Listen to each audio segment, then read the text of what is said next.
All right, hi to everybody that's joining in. We'll be starting in about 1 more minute to let people start joining the call.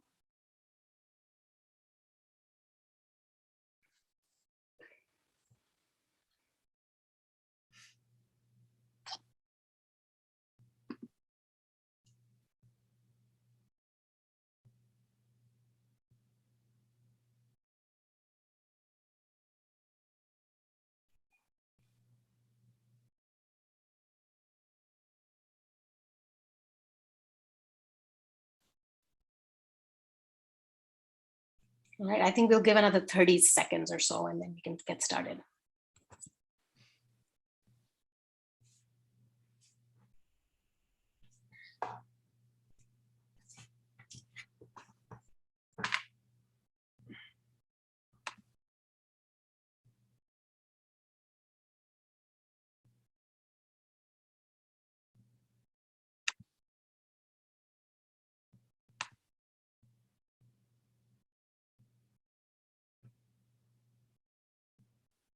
Okay, well, let's go ahead and get started. Hello, everyone, and good morning, good afternoon to folks joining in from around the world. We're so excited to welcome you all to our 4th workshop in the international series, How Does Sharing Genetic Sequence Data Impact Biodiversity Science and Conservation? My name is Jyotsna Pandey, and I'm the Director of Public Policy at the American Institute of Biological Sciences and Executive Director at the Natural Science Collections Alliance. I'm also a member of the planning committee that has taken the lead in organizing these workshops. If I can get the slides to move, yeah. So before we kind of get started today, I just wanted to go over a couple of brief housekeeping items. This workshop is being recorded. And as backup, the webinar is also being live streamed privately on YouTube. And the YouTube video is currently private, so it's not searchable or available publicly, but the recording will be shared and posted online with all webinar registrants in a couple of days. So you can see that you can use the chat feature on Zoom, which is at the bottom of your Zoom screen, to communicate with people on the call, including the panelists and other attendees. You may use the chat feature to introduce yourselves with your name, affiliation, and the country or region that you're joining from. If you're experiencing technical difficulties, please reach out to IT support Diane over chat for assistance. After we hear from our speakers today, we will have a Q&A session to address audience questions. If you'd like to ask our speakers any questions, please type it into the Q&A box and you'll find the Q&A icon at the bottom of your Zoom screen. We have the closed captioning feature enabled for this program. However, I'll note that the transcription is computer generated, so there may be some typos and discrepancies. This workshop series is sponsored by the National Science Foundation and led by the American Institute of Biological Sciences in collaboration with the USA Nagoya Protocol Action Group. Several scientific societies, as you can see on this slide, have partnered with us in this endeavor, and we deeply appreciate all the support that we've received from our sister societies in raising awareness about these events. So this workshop series is organized around 6 topics or themes, and today's workshop is broadly focused on phylogenetics, genome evolution, and taxonomy. We have on the program today an exciting pair of international research collaborators from the UK and Brazil, who will be sharing their experiences and perspectives on navigating international research collaborations. And today's program is co-hosted by the Botanical Society of America, or BSA, and the American Society of Plant Taxonomists, or ASPT. Before we begin, I would like to acknowledge the people who've sort of played a key role in developing today's program. I'd like to thank our representatives from BSA and ASPT, Doctors Naomi Fraga, Michael Donahue, Chris Skogan, and Tanisha Williams, for participating in and helping facilitate today's workshop, and for working with the organizing committee to help this program come together.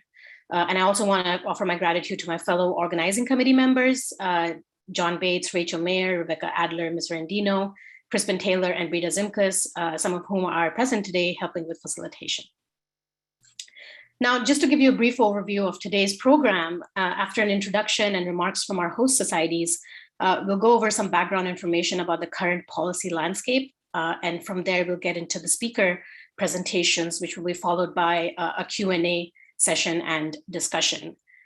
Now, the main intention behind these workshops is to increase awareness among biodiversity scientists in the US and internationally about ongoing negotiations and international policy discussions around the application of access and benefit sharing principles to digital sequence information, which is being considered as part of the International Convention on Biological Diversity. And we'll learn about these terms and about these ongoing discussions in a few minutes. But through these workshops, we also want to provide a platform for the research community to learn from the experiences of others about best practices for collaborating internationally, so that the global scientific community can become equipped to engage in and contribute to the ongoing policy discussions. And with that, I am going to call upon my colleague and fellow organizing committee member, Rachel Meyer, who is also co-PI on this project, to talk about the Nagoya Protocol Learning Portal. And Rachel leads the development of this website and will provide a quick sort of introduction to the community discussion forum that we've set up. Thanks, Jyotsna. Amazing to see people here from around the world. This is going to be a really fun next couple of hours. Thanks for being with us. So the learnnagoya.com site is like a grassroots made website from, it kind of got started with this US Nagoya Protocol Action Group community coming together and saying, we need more educational resources about the Nagoya Protocol that are not so like heavy in jargon. We need introductory materials, and we need to be able to communicate with each other on where do things work, where do collaborations work, or where are there gray areas. So we have there's like a community questions board on learnnagoya.com, and also you'll find on the homepage a link to the workshops, all of the different workshops in the workshop series that we've had so far. If you go to the workshop for today, More Than Potatoes, you can find this Framepad, which is a cool, like anonymous way that you can continue to ask questions to the speakers or to the organizers or to the rest of the community, and also to share like your own experiences and impressions and ideas. So you just type in to the doc, and this doc will live on for another 6 months. So it's a way to stay connected with us after the workshop, or if you end up using this workshop as an education module and your students, for example, want to be able to participate, they can leave comments here. So that's it from me. I just hope that you use this website as a resource. We'll also be gathering up all of the comments and ideas from today and resources that you share. Like, for example, if you have resources that you want to put in the chat about, or in the discussion about, I don't know, something that you've learned about the Nagoya Protocol, then, or DSI or your own work, you can share it with us and we'll post it on this website. So that's it. Thank you so much. And I hope you find this possibly useful. Thanks, Rachel.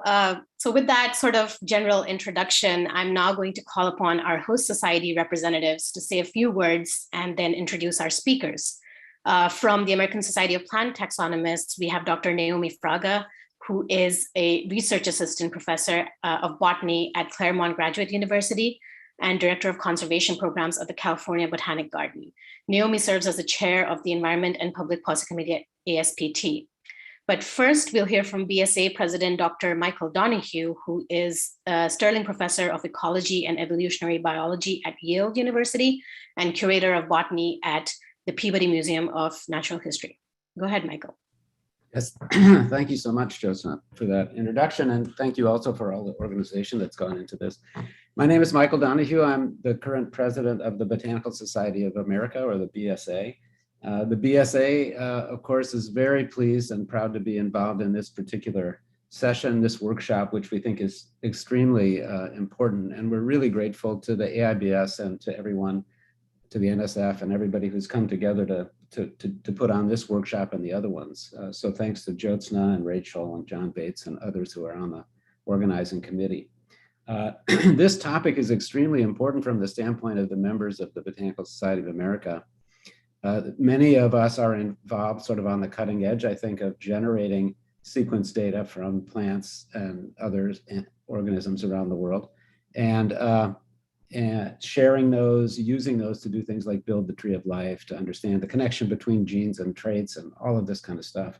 And so for that reason, this particular topic is super important to the membership of BSA. Also, I should say, as I suppose everybody's aware, the United States has been, as it often is, kind of lagging behind in relation to the Nagoya Protocol and other such international agreements. And that's a shame, but it means that we have a lot to learn. And so it'll be really fun to hear from Sandy and Leandro and others about their experiences with the protocol, et cetera. So we in the BSA have a public policy committee, and it's got its fingers on issues like the ones we're talking about today. And you'll meet in a little while the two leaders of that public policy committee, Chris Escogan and Tanisha Williams, who will be helping us field questions and sort of monitor the discussion. And I'm really looking forward to all of this, to the presentations, to the discussion, to the questions. I couldn't be happier to be here and participate through the whole thing. And I'm sure it's going to be wonderful. So thanks to everyone, and let's go. So I'm going to hand it now over to Naomi, who represents the ASPT, and she's going to give you a couple words of intro. Thanks, Michael. And I definitely want to echo a lot of the sentiment you just gave. So as the chair of the Environment and Public Policy Committee on the ASPT side, that's a joint committee with the BSA. And so I'm really glad that we can all work together to host an important workshop like this. And so glad that ASPT can be a part of this. Engaging and sharing in policy topics like today's workshop is a really important aspect of the engagement work of that committee. I imagine that many of our members are attending this workshop today, so I'm very glad to see you here. And I'm also excited to see the global community present at this workshop as well. ASPT certainly welcomes participation in more events like this that will benefit our members and the plant systematics community more broadly. Thanks to everyone who organized to bring all this together. It's going to be a great day. So now I would like to introduce our speakers for the day. We are joined today by Dr. Sandra Knapp from the Natural History Museum in the UK and Dr. Leandro Giacomin from the HSTM Herbarium and Federal University of Western Pará in Brazil. Sandy is a merit researcher at the Natural History Museum. She's a specialist on the taxonomy of the nightshade family, Solanaceae, and has spent considerable part of her career in the field in Central and South America collecting plants. Sandy has described more than 75 species of plants, mostly in Solanium from the American tropics. Leandro is an adjunct professor at the Federal University of Western Pará in Sandra, Brazil, where he also serves as the vice curator and data manager for the HSTM Herbarium. His expertise is in botany, with a particular emphasis on plant systematics and taxonomy.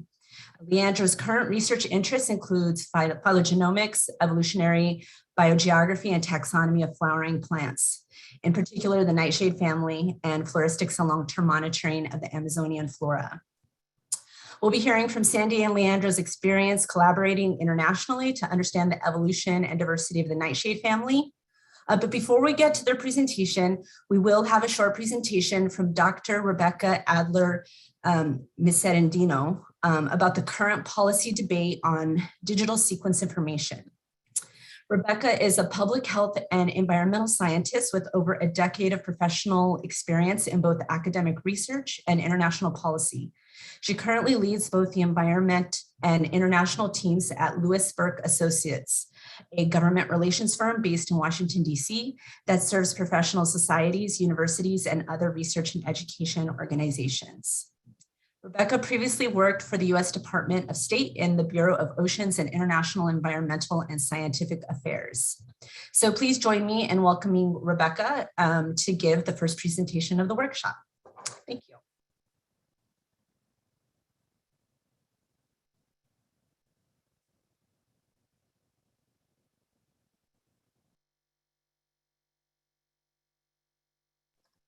Rebecca, you are muted.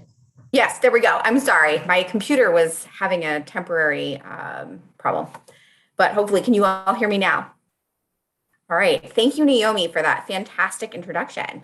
I'm ready to move to the next slide. So to understand the debate around digital sequencing information, it's really important to understand what the term digital sequence information actually means, where it's being discussed, and in what context, and then how the scientific community can engage. Next slide. So first, the term DSI, digital sequence information, is actually a placeholder term which is used in the context of the UN Convention on Biological Diversity, also referred to as the CBD. There's no consensus about the term. Can you all hear me still? Yes, we can, Rebecca. Okay, my screen just totally went black, so pardon me. There's no consensus about the term in the scientific community and also in the policy community, and among many of the countries who are actually party to the CBD. So the preferred term for many, the preferred term for DSI for many is actually genetic sequence data, which is primarily a reference to DNA and RNA sequences, which are extracted from physical biological specimens. In contrast, others, including some countries who participate in the CBD negotiations and elsewhere, take a more expansive view of the term DSI. And instead of just referring to DNA and RNA sequences, they also are referring to amino acid sequences, proteins, and other metadata that flows from the genetic sequence information. Next slide. DSI is currently under discussion in the context of several access and benefit sharing instruments. A few of these are listed on the slide below, although there are others. Today, as a part of this international workshop series, we will focus on the debate that takes place under the policy framework of the UN CBD and its Nagoya Protocol, because together, these two instruments are the cornerstone of the legal regime on access and benefit sharing as it relates to biodiversity conservation. Next slide. And at this point, whoever is running the slides, please have some patience with me because I actually cannot see the slides on my screen. So if I'm on the wrong slide, please switch. The CBD and the Nagoya Protocol access and benefit sharing regime primarily revolves around three fundamental concepts, which I refer to as the ABCs of the Nagoya Protocol. The first, A, is for access to genetic resources. And in order to access these, you must get permission from the provider country, known as prior and informed consent, which is also referred to as PIC. Second, B, is for benefits. Once genetic resources are accessed, one must negotiate an agreement to share the benefits resulting from the use of genetic resources through mutually agreed terms, which is referred to as MAT. The C of the ABCs is for compliance. All parties to the Nagoya Protocol shall take appropriate measures to ensure that genetic resources utilized within their respective jurisdictions have been accessed in accordance with PIC and MAT. Next slide. Some parties under the Nagoya Protocol are interested to expand the scope of the Nagoya Protocol's access and benefit sharing mechanism from addressing just physical biological materials to digital sequence information, or to consider other mechanisms under the CBD in order to address digital sequencing information. There are several reasons for why the expansion is of interest to many of these parties. In the first place, many individuals or countries see that the ability to access genetic data digitally could potentially be a loophole to all of the benefit sharing arrangements that had formerly only applied to physical specimens. And in this sense, if an individual, instead of taking a physical sample out of the country, is able to sequence it, they could actually benefit from having access to that material without having to undergo the PIC and MAT that I just discussed.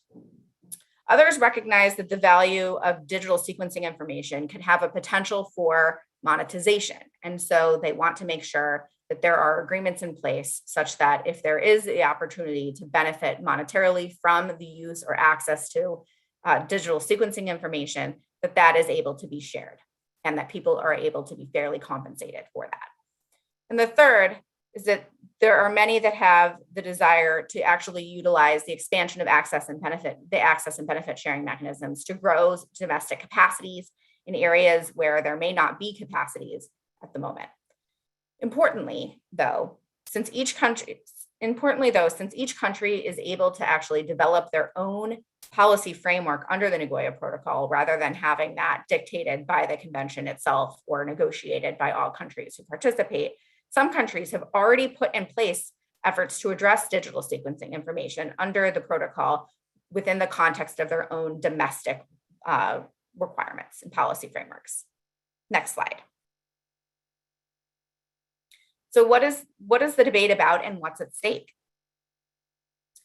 Although the utilization of DSI can convey benefits to all through scientific research, its use is controversial within the framework of the CBD and the Nagoya Protocol. Uh-oh, I just got an error and I hope I'm back. We can hear you. We can still hear you. Yay, okay. I clicked okay and I have the screen back again. Okay, sorry about this, guys. All right. Although the utilization of digital sequencing information can convey benefits to all through scientific research, its use is controversial within the framework of the CBD and the Nagoya Protocol. Parties primarily debate on two main issues. The first is whether DSI is included or not in the scope of both of those agreements, or at least within the scope of the Nagoya Protocol.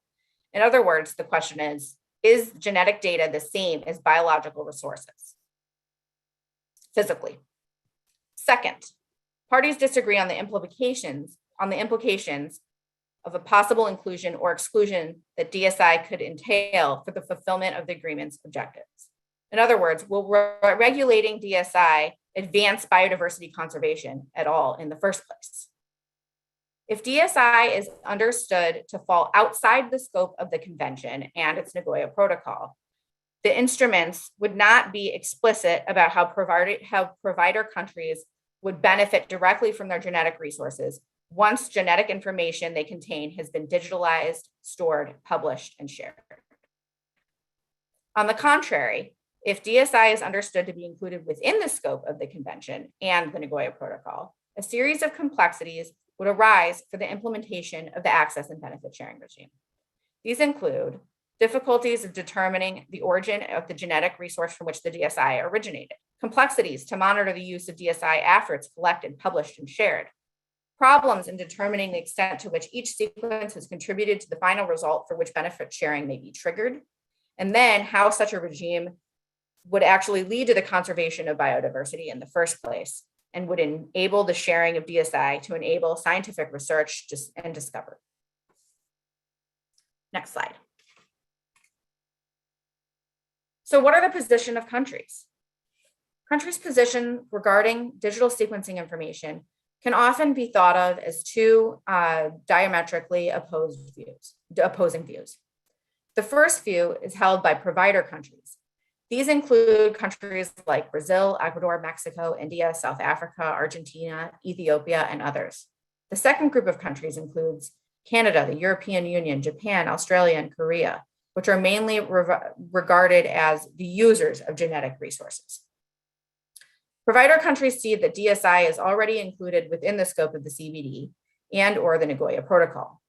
Therefore, benefits generated from DSI utilization should be distributed between the user of the information and the country in question. To support their point, these countries assert that genetic resources are valuable and will be valuable because of the information that they contain. Provider countries rest on two premises. The first is the notion of justice. Justice calls for the benefits from DSI to be distributed, since DSI was and could only be generated in the first place thanks to the genetic resources, the physical genetic resources that were found within their territories. The second is the notion of sovereignty. If a country is to have sovereignty over its genetic resources, it would be a contradiction, and they would have the right to benefit in the benefits generated from their use, but not to have the right to participate in the benefits that arise from the utilization of DSI. User countries see that there's a need to agree upon open access and free circulation of DSI. They believe regulations should not be imposed because they would hinder access to use of DSI. The two premises that inform this view is the notion of freedom. the ability of scientists around the world to freely access DSI and lead to scientific progress. The second is the notion of effectiveness and efficiency. If access to DSI is controlled in a way that would limit access, it would serve as a barrier to access and transparency and could lead to inevitable complexities. 2 points to mention on this as well is that, of course, the dynamics between provider and user countries are not nearly as straightforward as just described. These are primarily referring to the policy positions, not necessarily to the way that individual scientists within the jurisdictional borders of each of these countries actually produce or utilize data. And also to point out here as well, as the United States is not party to the CBD or its Nagoya Protocol, it does not officially get to take a position in the context of the CBD or Nagoya Protocol negotiations, but tends to align itself with the user countries represented that I just had mentioned. Next slide. The discussions of access and benefit sharing and digital sequencing information are ongoing in the framework of the CBD and the Nagoya Protocol, and have been since 2016. Decisions of the parties established a science and policy-based process. The process entails the submission of views and information from parties, governments, and other stakeholders from relevant organizations that follow the Nagoya Protocol. And much of these conversations resulted in the commissioning of 4 peer-reviewed studies and the establishment of an ad hoc technical expert group on digital sequencing information. Most likely, at a certain point, there will be a regulation for DSI. The question is how it will be covered. Scientists have weighed in throughout submissions to the CBD at various stages. And at this point, the parties are likely to be meeting in early 2022 to decide to continue conversations on how DSI will be addressed under the post-2020 global biodiversity framework. And we expect for there to be a decision at COP15, which is going to be taking place in the spring of 2022. Next slide.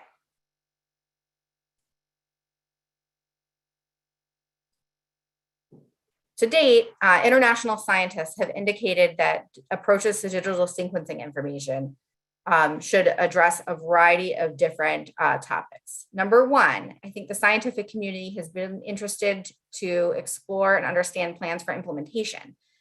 So as all of the policies and options have been discussed, we're really interested in the practical sides of how this could impact scientific research at the end of the day.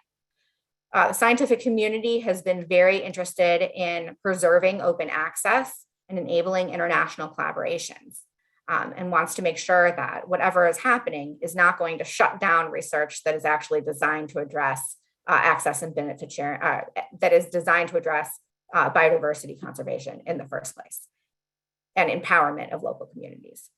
Scientists have been very interested in making sure that whatever comes out is practical, efficient, and cost-effective, and will ensure some form of legal certainty that can be incorporated into the approaches of these complex issues. And of course, adaptable to the requirements of other access and benefit sharing arrangements so that things are consistent across multiple international spaces.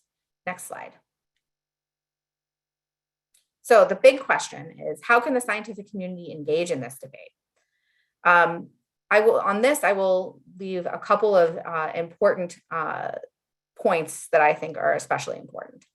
First is that the scientific community should be thinking about how to make use of every opportunity to explain to negotiators in a clear and comprehensive manner why the use of digital sequencing information is so critical to the progress of scientific research and to biodiversity conservation. Second is that it's very important to empathetically understand the reasons behind provider countries' positions and to propose solutions that actually address their interests too and take those into account. I would encourage those who are interested in this issue to get in contact with peers from both developing and developed countries.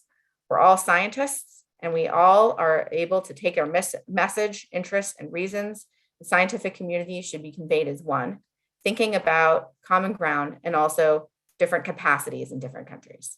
And in doing so, key approaches may include emphasizing the distinction between commercial and non-commercial use of DSI, proposing and developing mechanisms for responsible use of DSI in the framework of non-commercial use, and finding and proposing creative benefit sharing opportunities or ideas for international collaboration. Because, after all, benefit sharing is not just about money. And that's it. Thank you. Thanks, Rebecca. Next up are Sandy and Leandro.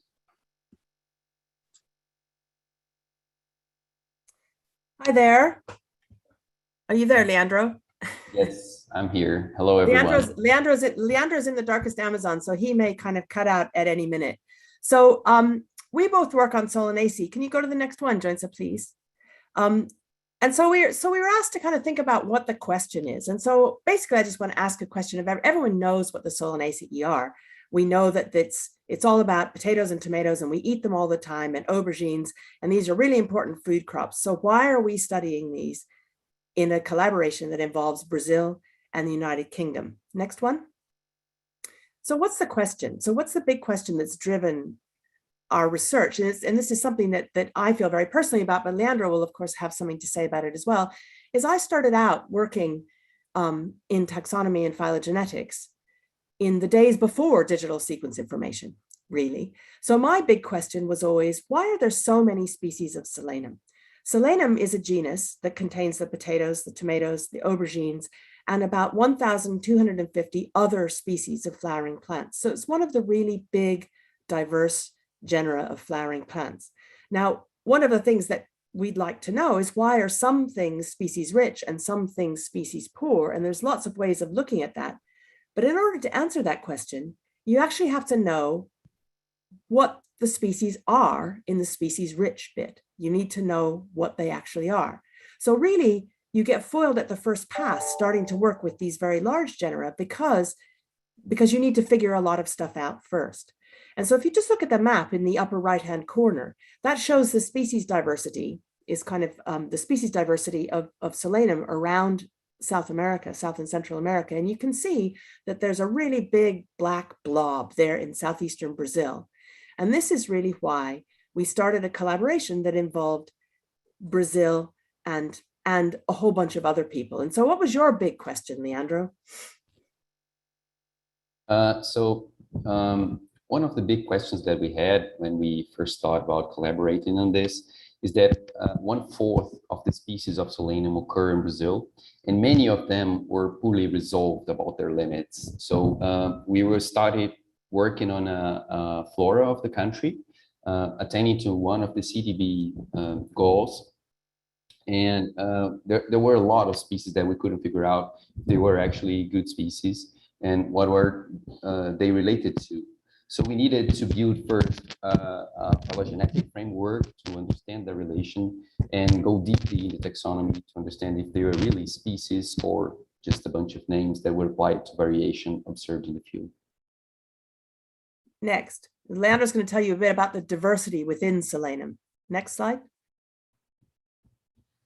So Selenium, it's a little bit of a monster with a little bit more of 1,000 species, and it's known as a taxonomic paradox because of its huge vegetative variation, which is observed here in this image of a tiny herb from the dry Andes of South America, but with a very conserved flower structure. So although the body of the plant varies a lot, there's a unity which is very recognizable through the flower or through the morphological assemblage in general.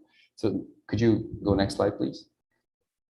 In here, you can see another example of a Brazilian species that is sort of an annual herb, which is Selenium evoluloides that we described in 2011. And this is also a xeric species. And you can see that the fruit that is seen there in front of my hand it's quite tiny, very different from the next I'm going to show. So please, next slide. In here, you have Solano lycocarplum, which is a widely distributed species in Eastern Brazil in general, and is known as a fruit that is really appreciated by the maned wolf, right? Native canine in Brazil. And it's sort of a tree with a totally different life form in the dispersion system, reproductive system, although the flowers are have basically the same structure in the other two species I've shown. Can you go next slide, please?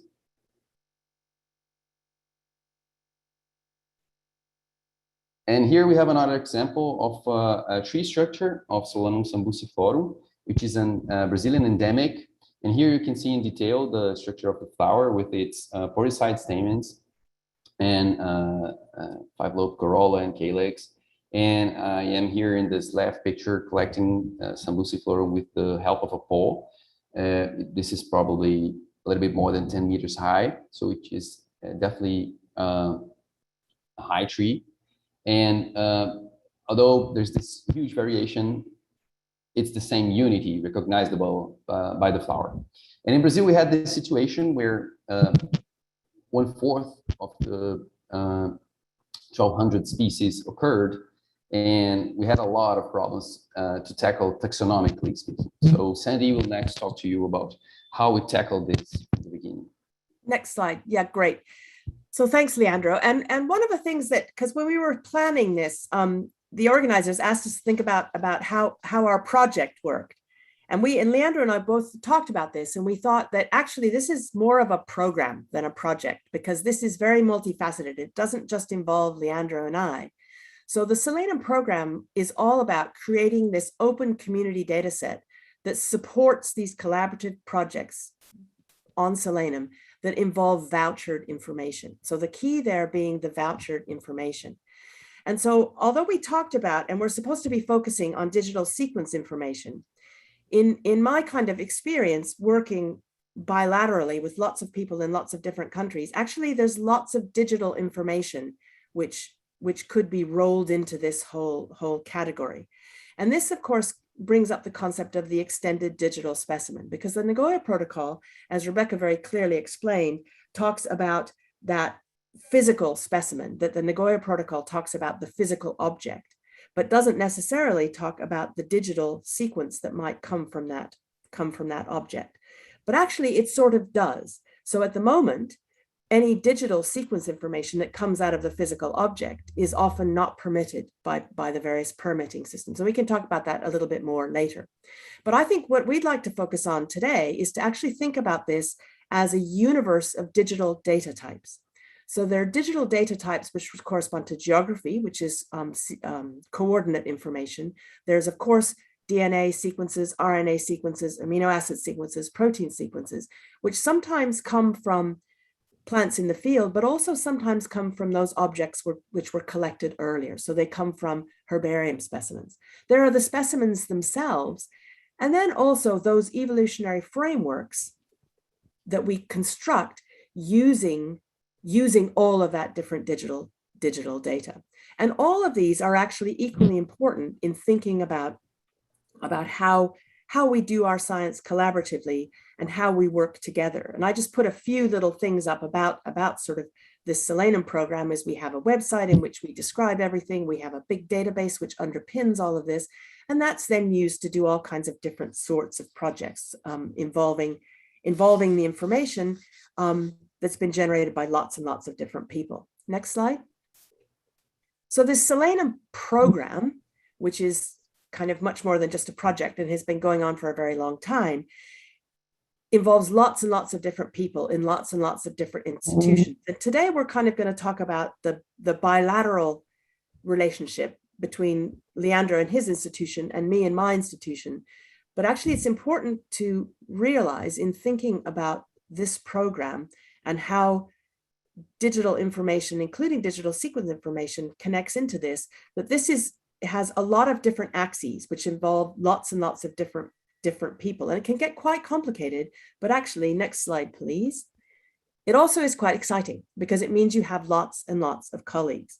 And one of the things that I think is great about our community, and in case I forget to mention it a bit later, is one of the really nice things about the Selenium and Solanaceae community is that we're very, very collaborative, and we have been like that from the outset. Now, I don't really know why this happens, but we basically share things amongst ourselves, and there's not a lot of there's not any keeping back of any particular information. So what's been great about this community is that it's very open, it's very diverse, it involves lots of institutions and lots of different people. And I think the pandemic has really shown us how having this diverse community who are connected we've kept connected through the entire COVID-19 pandemic, which has been pretty amazing. And Leandra, you had something you wanted to say about infrastructure as well. Right. I just wanted to end this slide saying that for me, particularly as a researcher based in the heart of the Amazon, this online contact was very important. And we actually didn't realize it was possible prior to the pandemic, right? It suddenly became something normal to us. But for us, based in here, where plane ticket to anywhere else in the world is quite expensive, this is a primary resource. And when I first got in here, which was a few years ago, we didn't have a proper infrastructure to work with taxonomy and systematics. So that contact kept me going and motivated to pursue the goals we established. Next.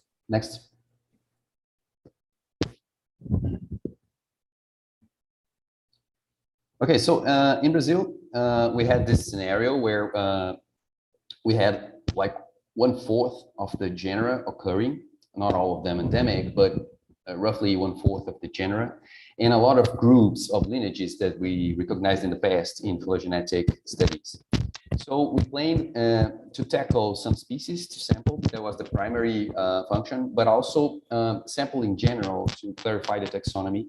And one thing that we really need to focus here, to highlight here, is that every time we went to the field to look for areas that were prioritary or to look for specific species groups, we also took care of spending some time in local herbaria to getting a better quality of that data to the local community we visited.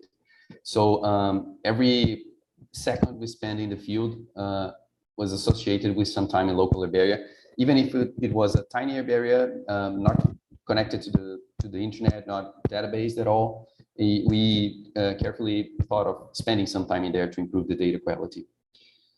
Next. So what we did when we collected all of this material and also collected data from these herbaria, and the last point that Leandra make, I think is really, really important, because I've seen a lot throughout my career is that people will go to the field in a country like Brazil or wherever, and will go to the field, get the material that they want, and then leave, while spending time in those herbaria actually annotating things and improving the data quality for local taxonomists is absolutely as important as our own research, because that is absolutely part of benefit sharing. That is totally a benefit that we share.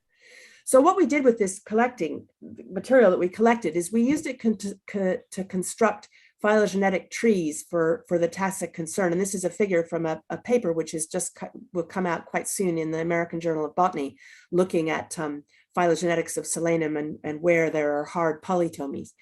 But sequencing of this information is done both in the UK and the US and in Brazil itself. So sequencing is actually done in a lot of different places, and we combine a lot of information as a group collectively. There have also been a number of students which have been trained under this program, and actually Leandro is one of them. So next.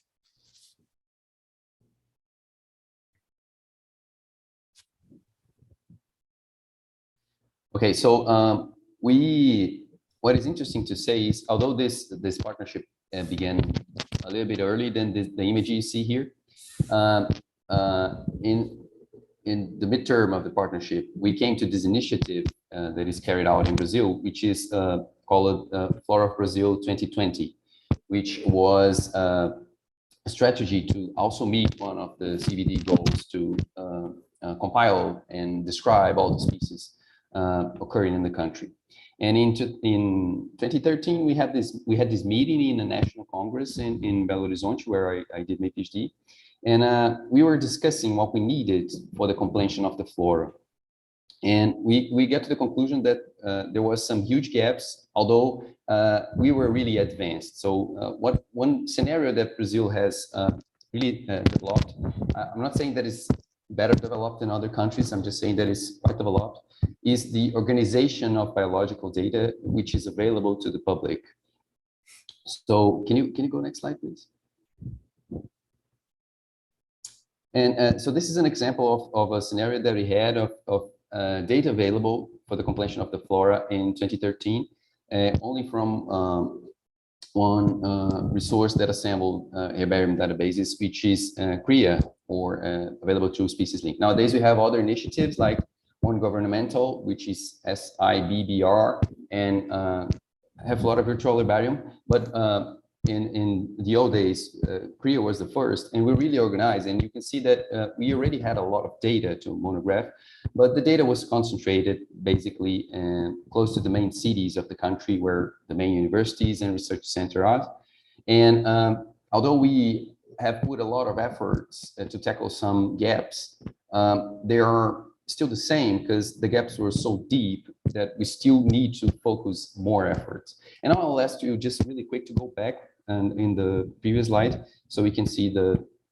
So by then we said that we needed people, a good database, collections, and money to field work for the completion of the Flora Brazil. And it's basically the same needs we had today, but we had a really huge advance. We have monographed all the species of Solanaceae in the country, of all genera but Selenium. Selenium is the only genera which is not completed, but it's quite advanced. It only misses an identification key, which is a really hard test, because it goes close to 300 species. So building a key for 300 species is really defying. So you can go ahead, Judson, please. Sandy? Great. So thanks, Leandro. And I think what's important to emphasize is that what we've just been talking about is the fact that we started out wanting to understand Selenium, right? And that was fine. And you know, that was quite good. And that was our bilateral collaboration. But actually, in the middle of our collaboration came this project, which was about the Flora Brazil 2020, which was part of Brazil's commitment to the Convention on the Global Strategy for Plant Conservation, which is an article under the Convention on Biological Diversity. So this was something that came after we started, and we decided to deploy our efforts in part to doing our own research, but also in part to helping Brazil achieve this target for the global strategy for plant conservation under the Convention on Biological Diversity. So I just thought I'd go through here the pipeline that we kind of used as we did our field work. So we would kind of select what we were going to go and collect by looking at online resources like GBIF, CRIA, Reflora, which is the database run SIBBR, which Leandra mentioned a minute ago, and also from Herbaria that we would go to. So Herbaria internationally and also Herbaria locally. So we'd select those areas where we went, or places to go to find taxa, either where there was a gap geographically in having anything recorded at all, or whether there were particular taxa that we needed that were important for understanding the phylogeny of particular species. So there's kind of a two-pronged approach. So then we would go in the field. Now, to go in the field in Brazil, you need to have permits. And Leandro will talk about the permitting process in just a minute. But we would always have permits. We have permits to collect the material, and the permits to collect the material have changed considerably throughout the years of our collaboration. Now, the permits that we had were permits under the Convention on Biological Diversity. Now, there's also another treaty which addresses plant genetic resources and plant physical resources, which is the Plant Treaty, the International Treaty on Plant Genetic Resources. Now, it's important to remember that that's important for crop plants, and there are some Seleniums which are important crop plants like tomatoes and potatoes and capsicums, but most of them are not covered by the Plant Treaty. And in any case where there's a difference between the CBD and the Plant Treaty, the CBD will always trump the Plant Treaty. The CBD is the overarching instrument. The Plant Treaty applies to particular things. So there's a complexity to working in a group that has cultivated species in it and that has cultivated crop wild relatives of cultivated plants in it, which is perhaps not necessarily apparent when you're just working with something that isn't covered by the plant treaty. But in general, we did our permitting through the CBD. There was also a set of permits that we needed to get, which is about going on to private reserves. So this is about access to land and access to land areas. Private reserves in Brazil are a really, really important part of biodiversity conservation. But to go on to any private reserve, one needs to have a permit. And Leandra will talk about that in a minute. So we'd go in the field and collect, and it was all really fun, and we had a great time. And you know, plant collecting is absolutely brilliant, and everybody had fun. And then we would go back to the university in Minas Gerais, in Belo Horizonte, and we would process the material.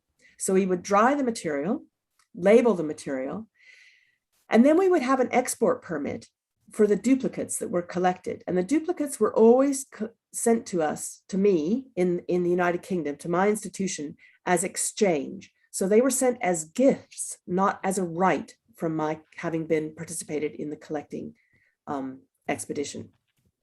So that's a really important thing, which sometimes I've had discussions with people before who've said, why aren't you collecting things under your own collecting numbers and just taking them straight out?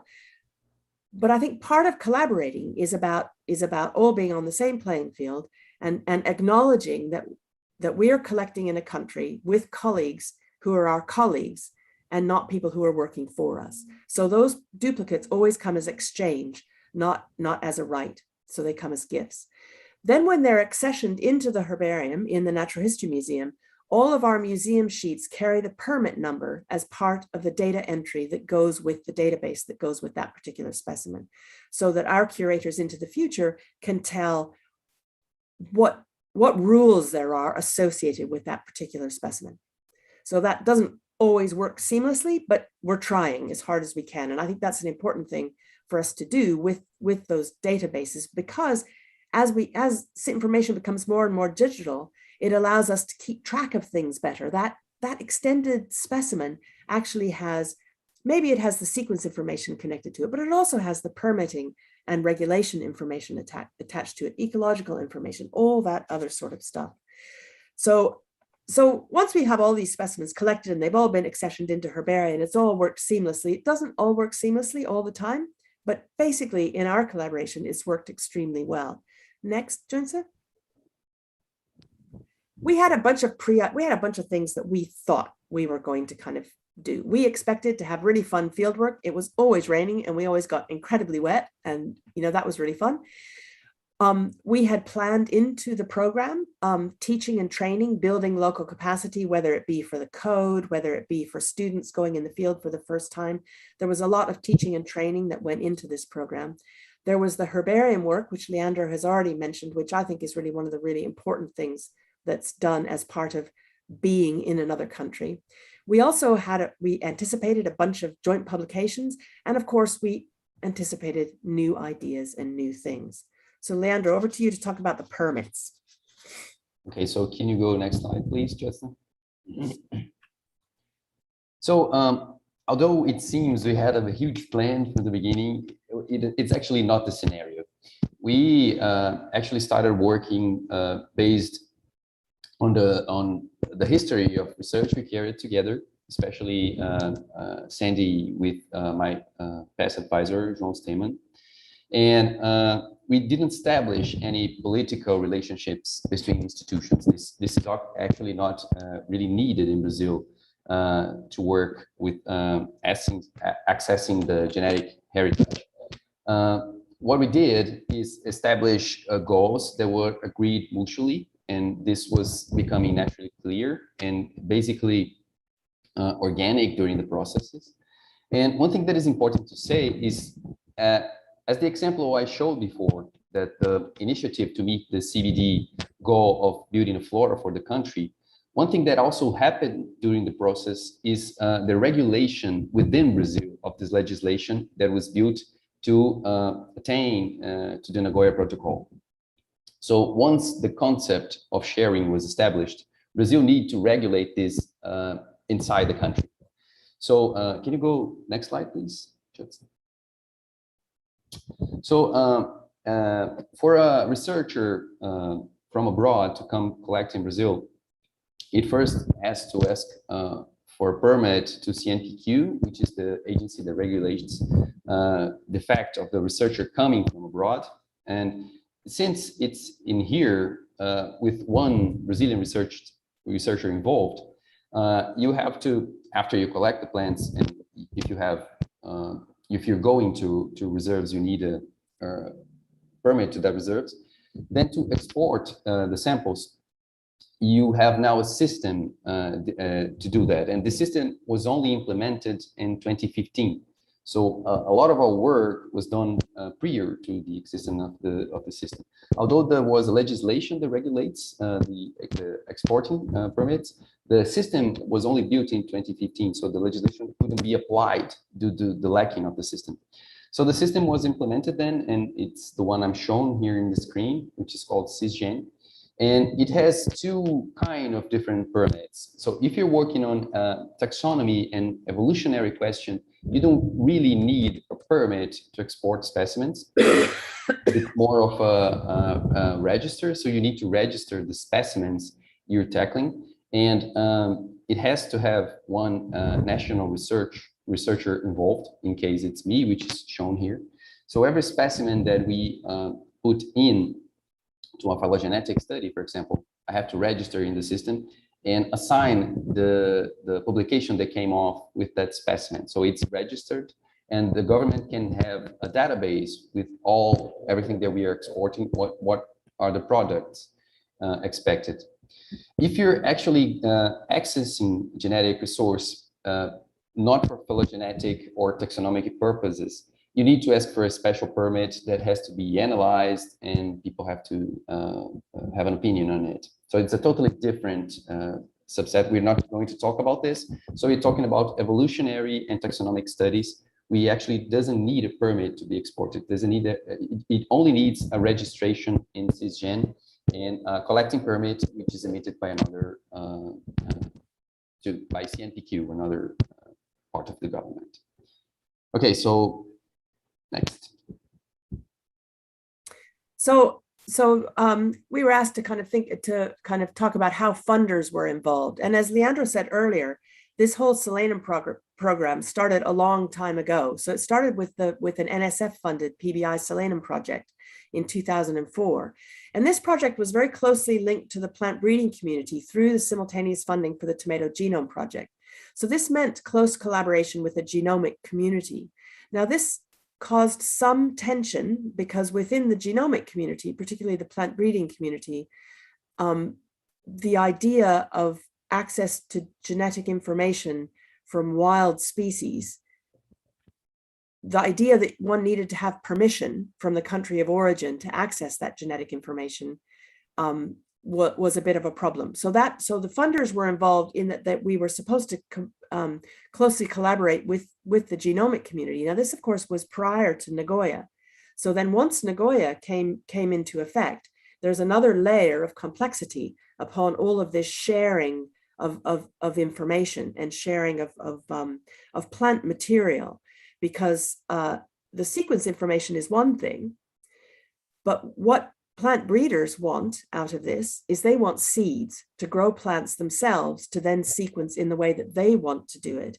And that is a real sticking point and something we might want to talk about in the questions. I'm not sure I have any answers to that, but it certainly is something that I think we need to think about as we go forward in Nagoya. I realize that's not really the phylogeny and evolution community that we're talking about today, but it's something that we are increasingly intersecting with, which then means that it adds that layer of complexity. So those were the initial funders, and then funding of the work to work in Brazil had a few things that we needed to do. So Leandro. Yes. So during one of the trips, we recognized the need to improve the quality of data available in Brazilian Herbarium. So we could gather funding to bring Sandy to help identifying specimens in Herbarium. So she came for talk and teaching and also identifying specimens. And that was the main justification for that funding, improving the quality of data that would be available to others in general. And remembering that Brazil already had a huge database by the time. So we already had a huge database of biological data by the time. And after that, we started thinking on this prolific collaboration and asked for funding in here to focus on local capacity building. And mostly of the funding that came afterwards was from Brazilian agencies. And here I cite some examples that either was I, the PI, or other collaborators. And during this program, at least 3 of us that were part of it went out to do an internship abroad and learn techniques and spend some time with the collaborators. And here I also cite some examples, which is me, Isabella Costa, and Rafael Costa, which some of us has been to laboratory with one of the collaborators, which is Lynn Bose, based in the United States. Next. So what products did we get out of this collaboration, which sounds a bit chaotic because it goes over many years and has all these different axes. But, you know, we have published a lot of papers together. I mean, we wrote several papers together when I was in Brazil. We sat there in the lab and wrote the papers basically while we were all together in Brazil. We also collected lots and lots of herbarium specimens, which you can see a few of that are in the Natural History Museum herbarium down at the bottom. We've done the phylogenetic work. Everything that we've collected, all the species descriptions and photographs have gone on to a collaborative website called Solanaceae Source. And as Leandra mentioned, there was the Flora of Brazil project, which is this kind of image in the middle. And I think it's quite extraordinary that came in the middle of our collaboration, the idea that we would do that there would be a Flora of Brazil and that we would do it as a collaborative team. And the fact that we have done species descriptions in either English or Portuguese for 300 species of Solanums, and all we lack is a key. Leandra and I have been discussing when we're going to get together to try to do this key, is quite an achievement. And it basically means that by having that strong collaboration, it meant we could actually participate in real CBD connected projects that had to do with conservation. We've also done, and you can see hiding behind those herbarium specimens, and you can't really see anything on this slide because it just looks like a mass of stuff, is we've also done, as in a collaborative way, again, across the whole community, we've done a multi-access key, online multi-access key available over Solanaceae Source to all of the taxa, all of the major groups within Selenium, and then all of the species within a couple of the clades.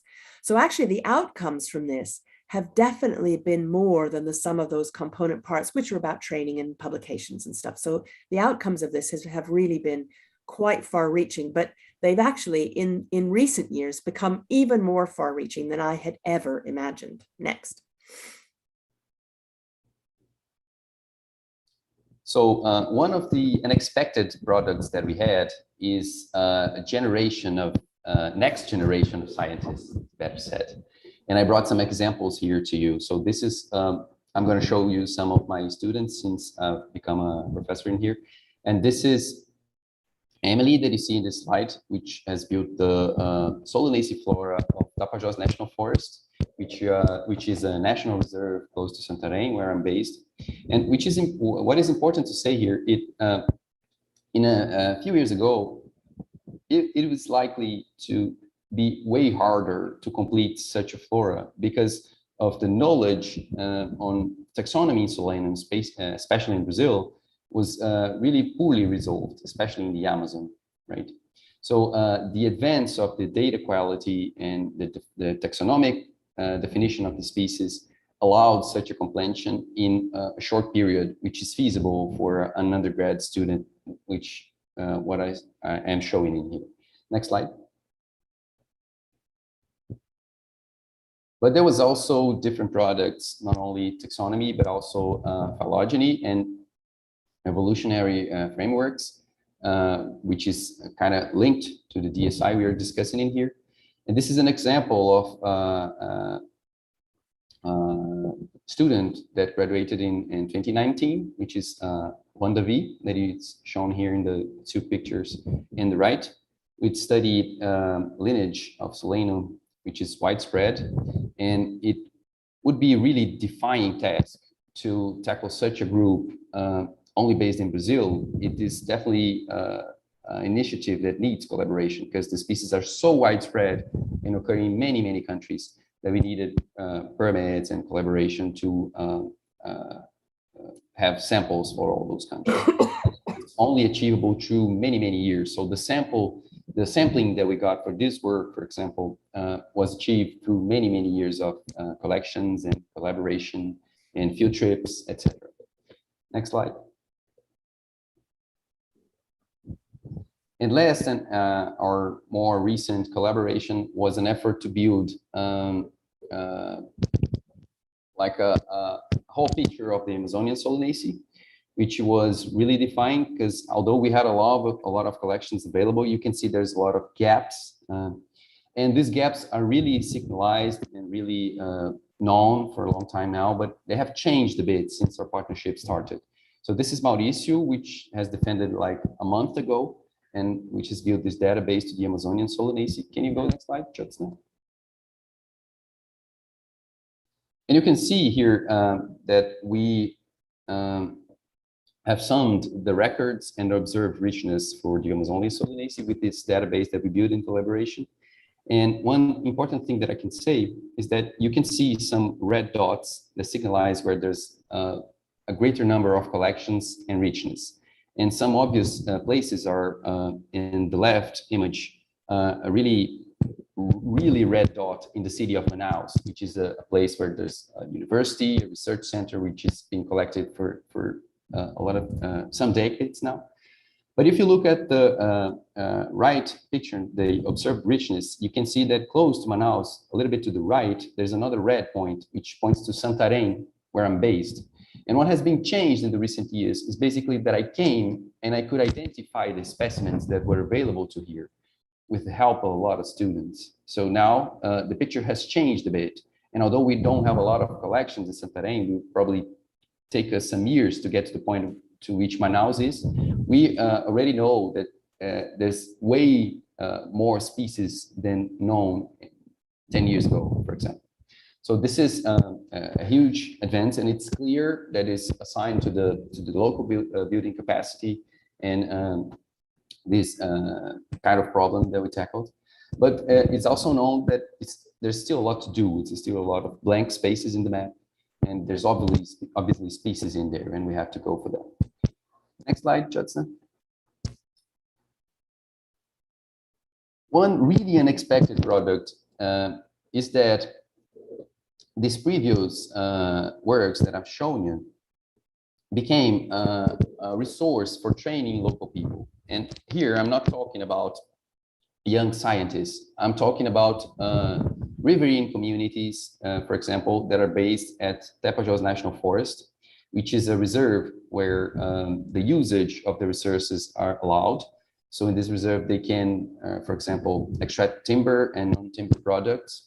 And a premise of that is knowing the plants that occur in there. So they have to know a little bit of botany to extract what they are supposed to. And they obviously have the traditional knowledge, but in here we are showing an initiative of how we could try to connect the traditional knowledge to the scientific knowledge. And we are teaching them how to express the different part of the plants they're observing, how to collect trees safely. So we train them how to climb trees.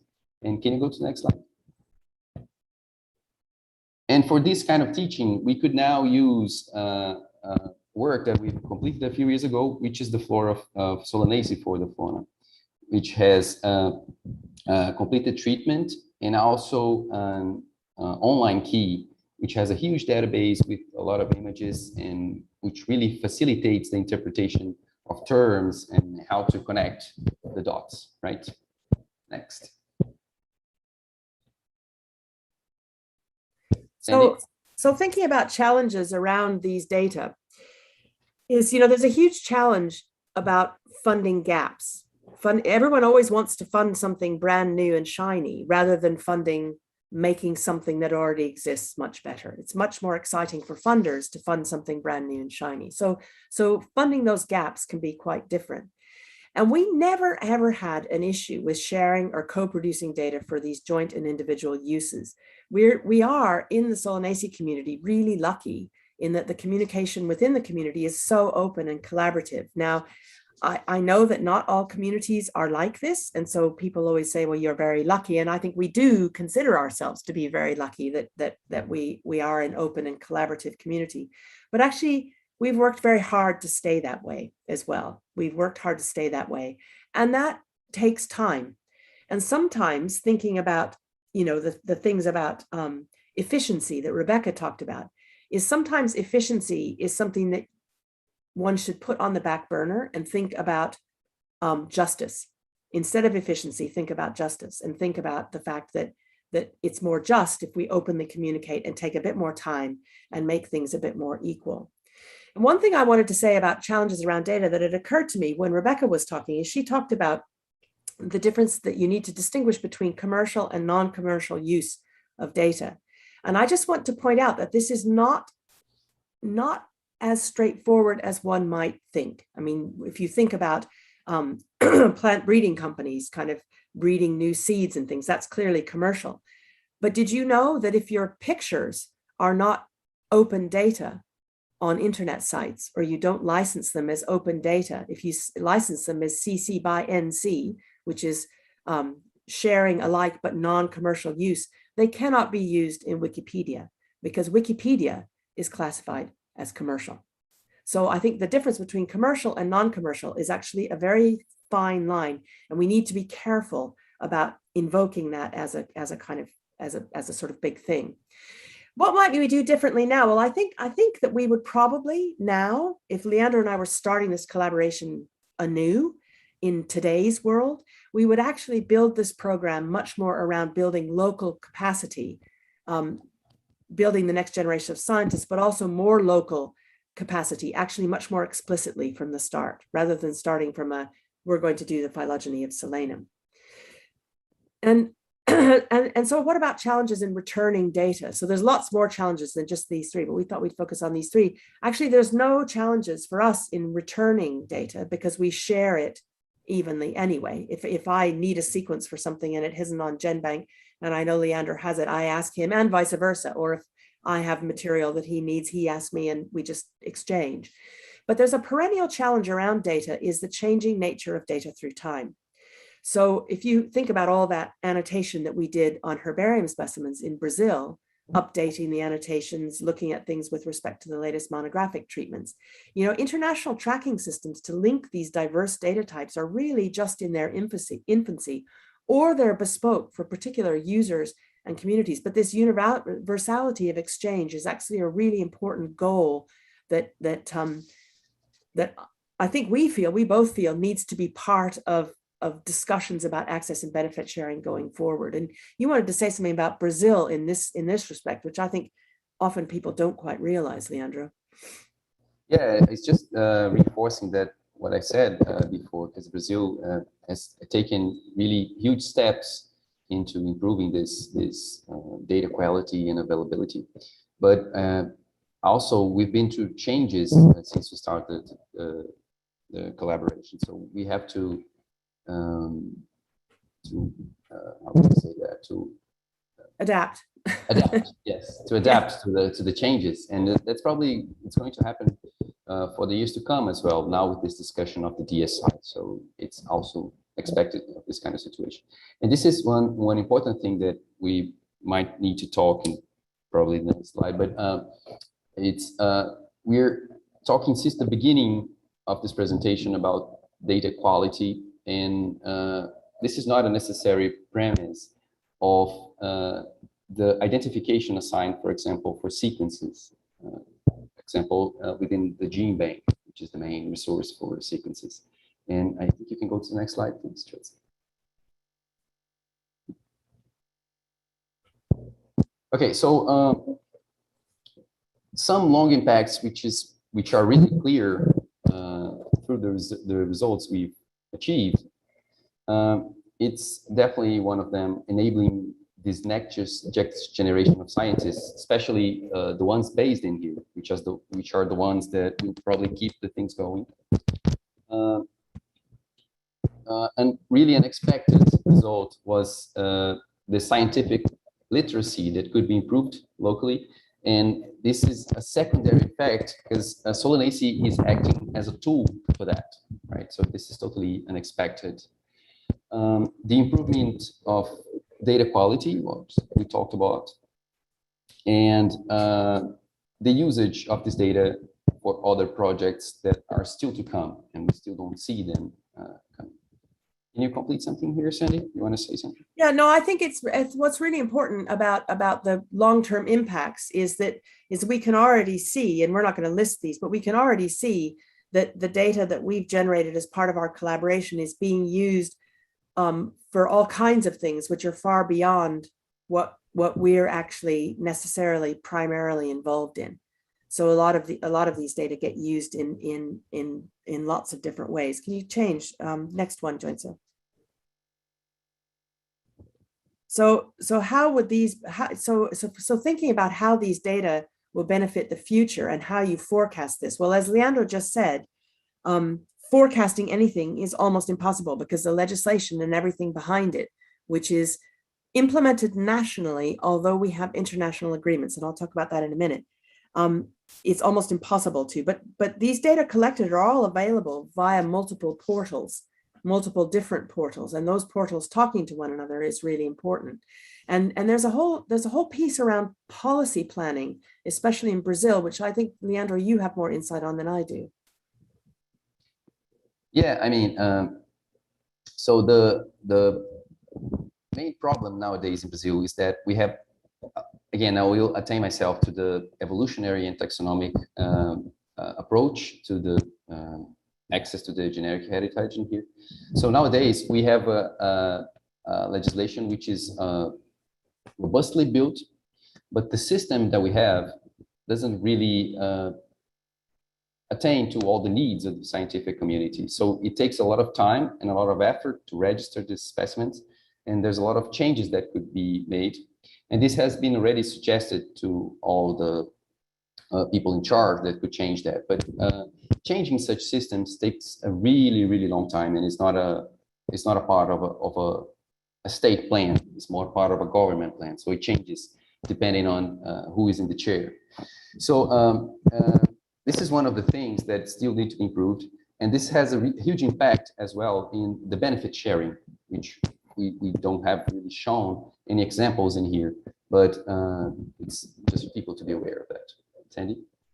Yeah, and I think, and one of the things that strikes me about this is that fair data, which is findable, archivable, the fair data, open science is really critical. And one of the things that I personally have been criticized for over the course of my career is, why do I make data available to everyone from the get-go? People will steal it and use it. But actually, I've never had that happen. I've never, ever had that happen. Despite all of this information being available openly on a website, people always have written and asked. And this data being open by default, and my institutional policy is that all data are open by default. That can be very difficult to reconcile with permitting and also with national legislation. So having overarching agreements like the Nagoya Protocol is actually really will help us in achieving this data open by default sort of system, which will help us with achieving the sharing. It might not look like it now, but actually I think it will in the long term. So next. And these were the last two questions we were asked by the organizers. And actually, I've just come from attending the Conference of the Parties of the Climate Convention, so COP26 in Glasgow, which is where I got this really terrible, terrible cold. But one of the things that struck me about those international negotiations is that whatever we agree internationally is always, always implemented nationally. So international policies are fine, but there's never any international enforcement. So nations are allowed to kind of to implement things based on their national needs and their national wants. And that's why, in a way, the implementation of Nagoya is different in different countries.